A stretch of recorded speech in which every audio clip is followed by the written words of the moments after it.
Alright, what is up guys, the Soldier, and bringing y'all another Naruto FighterZ video. It's been a hot minute since we did one of these.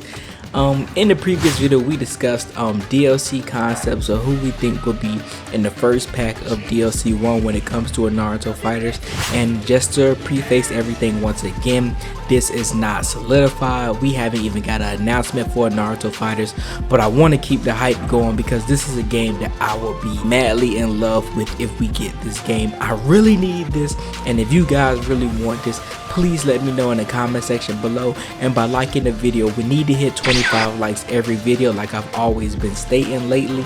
We need 25 likes per video to keep the grind on the channel going and to keep the constant flow and growth of the channel. If you guys want to see more videos, remember to do those things. And let's get into this video. We're around 31 or 32 characters, I believe, and this is a pretty nice sizable roster as how a game will look after having a first set of DLC coming into the game. Now, to remind you guys of the roster, we have Naruto, Sasuke, both Boruto versions, Naruto, Sasuke, War Arc, Sakura, Boruto, Sai, Kakashi, but this is before DMS, Shikamaru with the combination of Ino and Choji being in his toolkit, Boruto, Sarada, Mitsuki, Itachi, Kisame, Neji, Hinata, Rock Lee, Gaara, Deidara, Killer Bee, Pain with the 6 pass being with him as well, Konan, Kabuto in Sage Mode, Kiba with Akamaru, Shino, and Kankuro for the base roster. For the first DLC pack that we discussed, we said that would be the Hokage pack or the Hokage / signing pack or the Legendary Ninjas of the Leaf pack, wherever you want to call it. That's what we're going to go with. And this list of characters include the 1st, 2nd, 3rd, 4th, and 5th Hokage, Jiraiya, and Orochimaru. And so for this one, we're going to be discussing DLC pack 2, which I think is a very strong pack as well. It just has a little bit less characters. And the reason I did less care just because when you see the trend of DLC when it comes for fighting games, you tend to see that as seasons go on, either you have the same exact characters as the first season or you just have a little bit less. And so we decided to do 5 characters for this pack instead of 7.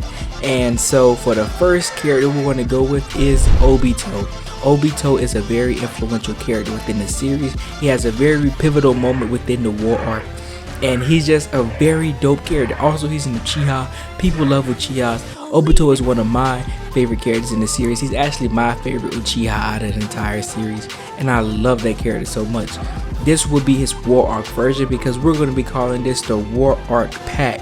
So all these characters, they either have really big moments in the War Arc or they were introduced in the War Arc, and I think and that is one of the main reasons why I think this pack will sell a lot, especially with our next character, Madara Uchiha. Madara is one of the fan favorite characters out of the show.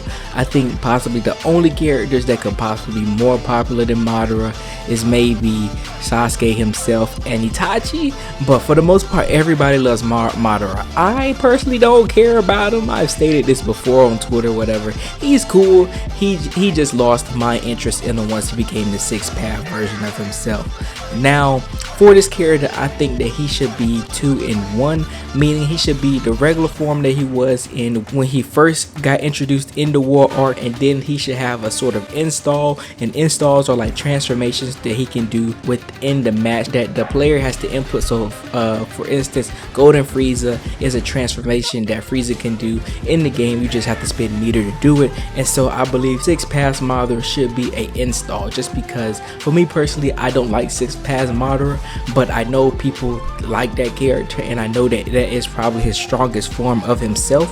And so including that as a transformation, in my opinion, would be the best solution into pleasing myself with the roster and also pleasing everybody that loves that form in general. Next, for the 3rd character, which is the dopest form within the War Arc, I don't care what nobody says, and we have 8-Gate Guy or Night Guy, whatever you want to say, the legendary Blue Beast himself. We have to add him as DLC. Now, a lot of people would probably think I should have added him as base roster, but no, I don't think that he is base roster worthy, just because having him on base roster will mean that most likely they will make him regular guy, and I think that isn't as interesting just because we have Rock Lee on the base roster and him and Guy basically have the same kind of moveset, but making him Night Guy or 8th Gate Guy as DLC brings a lot more excitement to the character, and you can do a lot lot more creative things with 8th Gate Guy.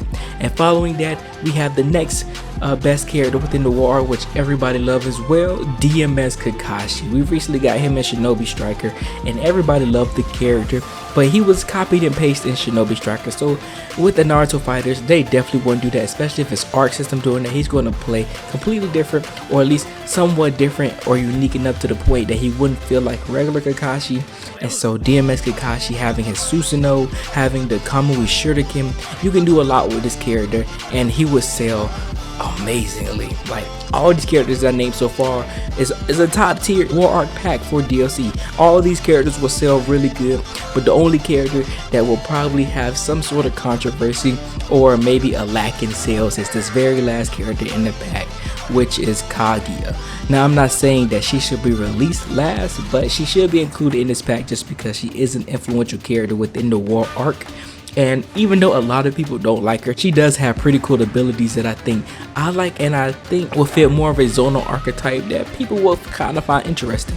Kaguya is used pretty decently in Storm, and she is pretty good in Storm as well from my understanding. I'm not a big Storm player, but she looks pretty cool, and so adding her into a Naruto fighters would just make a lot of sense. Now, I'm going to continue to expand upon the roster with these DLC packs. I want to continue to push the narrative of Naruto fighters. I just love the idea of this game, and I'm pretty sure a lot of you guys do too.